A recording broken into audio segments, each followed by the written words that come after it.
Who are the foreign nationals? Are there any restrictions to the countries where lenders will lend? The answer is yes, and I'm sure you've all come across that. The list of people that can't be lent to grows daily. I get an OFAC. Familiar with OFAC? It's basically a list of people that you can't lend to. Government restrictions. And there's a daily list, a daily update that comes down. Thou shalt not lend to Kim Jong-un and his brother. Although he's got the left, just kill you. Or, certain Russia, Ukraine. There's other countries that you cannot deal with. However, you mentioned Venezuela earlier. A lot of lenders took the view that we can't lend to Venezuelans. It's not actually true. If you read the rules, it says you can't lend to these 20 government people, or their family, or their friends. Well, if you know who their family and friends are, good luck. And so what the lender says, we can't possibly know that, so we're not going to lend to Venezuela. Stop that. Now, others are more sensible than that, we'll take a view. But that's why you sometimes come across situations where people say, no, we can't do that. That particular lender may not be able to do that, but there are other lenders out there. ITINs. Okay. I'm not going to spend any real time on ITINs because Nina's going to steal Nina's thunder. But from a mortgage perspective, ITINs aren't particularly important at the time of making the submission or even at closing. However, there are some lenders out there who will not close unless you have your ITIN issued. If there is pressure on closing on a particular property, I'd suggest we don't use those lenders because you don't know how long the ITIN department is going to take to issue. So if it's important and they're in a hurry, I suggest we don't use that. Burton, that's Nina, so I'm not going to touch that at all. Yes. Okay, here's my question. What's the interest rate? I don't know. Be very general about that, okay? Because it depends on the individual circumstances, what program, what lender, and so on. All right. How am I doing time? Just about. Twittering on. Okay. Why choose us? Because we've got a lot of lenders that we work with. We have a lot of choice. Some lenders will only have one program, which is why we've signed up with a whole bunch of lenders, so we've got lots of choice of agreements. Product choice, same thing. We do domestic and foreign national experience. I've been in finance for way too long, and I understand both in the UK, both globally and here as well. So in summary,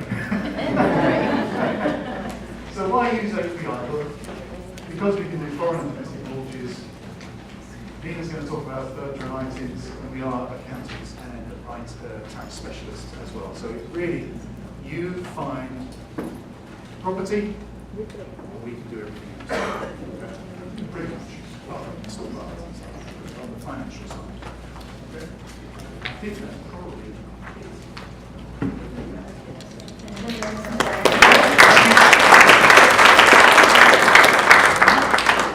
Robert?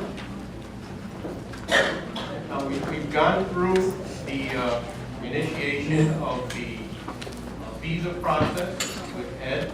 The next step was obviously moving the money and converting it. Now we went to the loan. The next logical step would be now you have the property, they need somebody to manage. And for that we have Sam Monster with Tempo Short Rental Management. Thank you.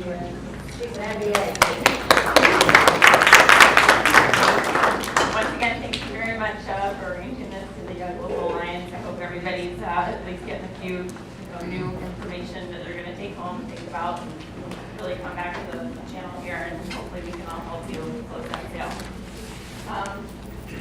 Just a little bit about Contempo.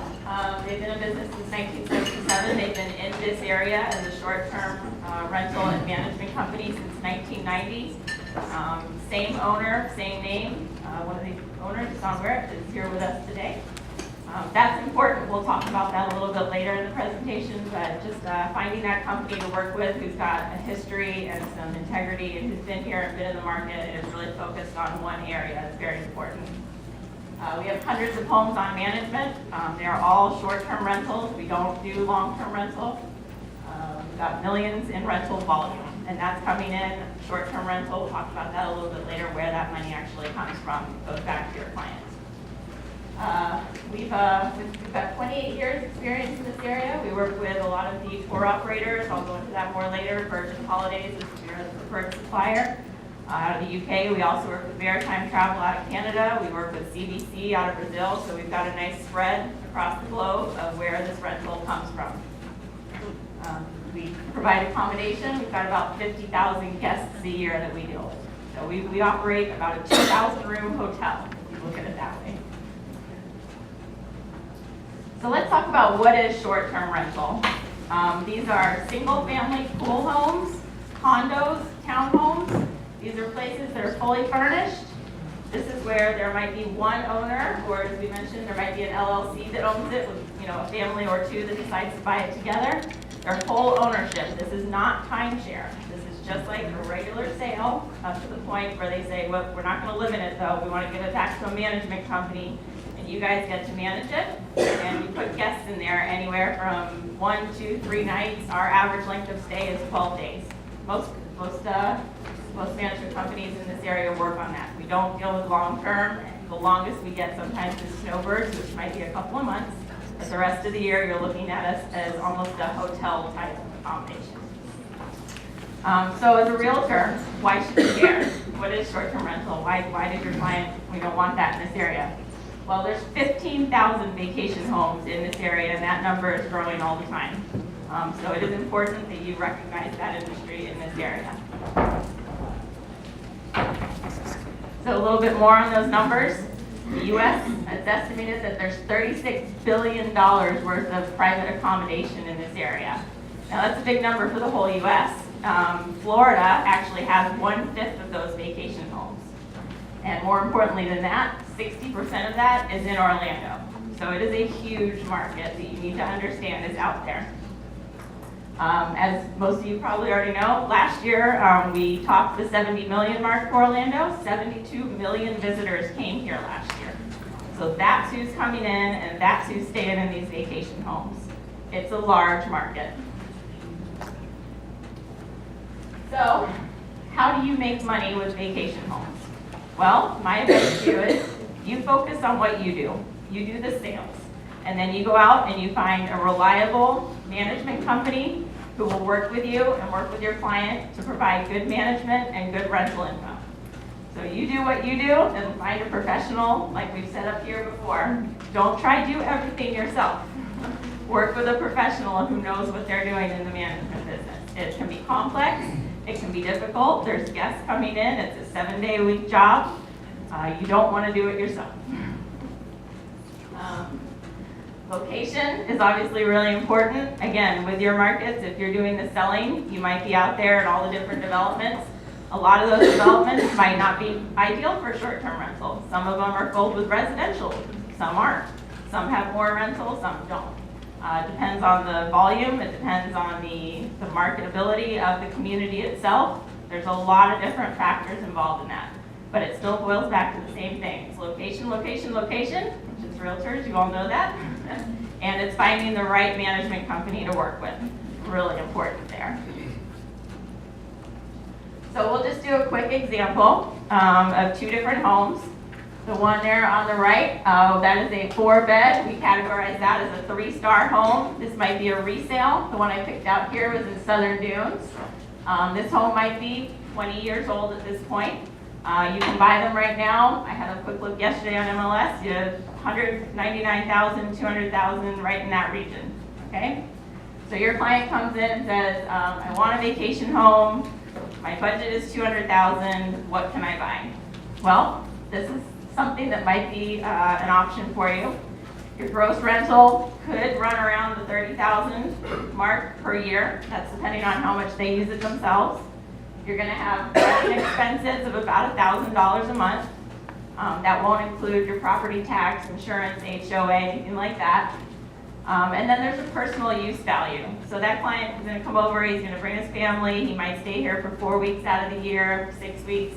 That's the value, because now he's not spending money renting a home somewhere else.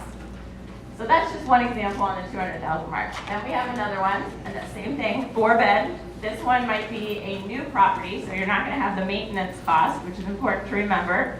If you buy an older home, you may need to turn around and put carpet, paint, upgrade some furnishings, paint the pool deck, the pool needs resurfacing to make it a rentable unit for that client coming in. So you're gonna have to spend a little more money on the resales. On the new ones, you might not have that maintenance expense going forward. Your rental revenue is gonna be a bit higher because it is a newer property, it's in demand, it's got flat screens in all the bedrooms and all that kind of stuff that guests look for. But your price tag on it initially is gonna be a bit higher.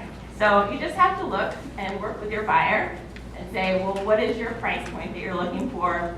What are you going to use it for? Are you going to come over 4 weeks out of the year? Are you going to come over 3 months out of the year? What kind of returns do you expect? How much time and effort and money do you want to put into it going forward? So it's just lots of things to consider. So, as I mentioned before, you do the sales, find a property management company to work with. You're looking for someone who has some longevity in the industry. You're looking for somebody who's got good relationships with the online travel agencies, who understands the logistics behind Airbnb, Expedia, Booking.com, all those places. You want somebody with good occupancy. You want to be able to say to that client, you know what, go on their website, click on some calendars, see how full they are. Look at their rates, that kind of thing. You want to be able to work with somebody who you can just say, no, just click on the website, have a look yourself. One of the important things also is, like I said, the longevity in the industry, finding experienced and available staff and actual managers that are on site on a regular basis. One of our main things is we are members of the Florida VRMA. Dawn Ware over there is actually the founding president of the Central Florida Vacation Rental Managers Association. And again, that's important. That's an industry standard. It's been here since the early 90s. It's just a way of saying, yeah, we are a good professional management company with integrity. Another nice thing that we offer is referrals. So if we're doing what you already do anyway, if you bring us a home that we get to manage and rent, we'll obviously pay you for that referral. That is another sign of a good relationship with your management company. You both should be making money. So when your buyer comes to you and they say, I'm buying a short-term rental property, what are some of the things they're going to ask you? They're going to want to know, can I rent short-term in this location? When can I use it? How much is it going to cost? What kind of ROI am I going to get? What is TDT tax? Why do I need a hotel license? Now, we don't expect you to know all the answers to all those questions. Like I said, going back to the same thing, you need to work with a professional management and rental company who can give you all those answers, who can pick up the phone and talk to your buyer with you and say, well, what are you looking for? Let's look at the house, let's evaluate what kind of revenues we think we're going to get on that, let's see about what the expenses are, and let's see if that works with your budget. We do give approximate revenue to owners. Again, these are super conservative numbers because I don't want buyers coming to me and saying, well, the last realtor told me I was going to make $100,000 on my house. Well, you might not. So we're just setting it up for failure if we do that. I'd rather give you good, honest, solid numbers. That's why we've been in business here for almost 30 years. That's why we've got hundreds of owners. It's because we tell them what to expect. Now, if they go over and above that, great. But if they don't, it's fine. That's what they expected. And that helps you because that buyer who you brought to me comes back to you 2 years later and says, hey, I'm doing great on this rental. I love it. It's wonderful. But my kids had kids and now I need a bigger house. So I need you to sell this one to buy me a bigger one. Now, if they've been happy and making money exactly the way you told them for the past couple of years, they're going to come back to you. Contempo is a full-service property management company. We don't outsource things. We do it all ourselves. Pool, lawn, pest, laundry, everything. So you want to find somebody who has control over those things. When they start subbing it out, it goes other places, you lose control, and that's when guests become unhappy. Same as you would in a hotel. You want to go in the hotel, you want to know everything's right, you don't want to hear about, well, so-and-so wasn't here today, so we couldn't fix it, sorry, it'll be done next week. Doesn't work like that. Somebody has to be on site 7 days a week, answering those problems and dealing with that house. So once again, we've been in business 28 years. If there's anything you take away from all of this, it would be please work with a professional management company. Don't try to do it yourselves. Exactly. Good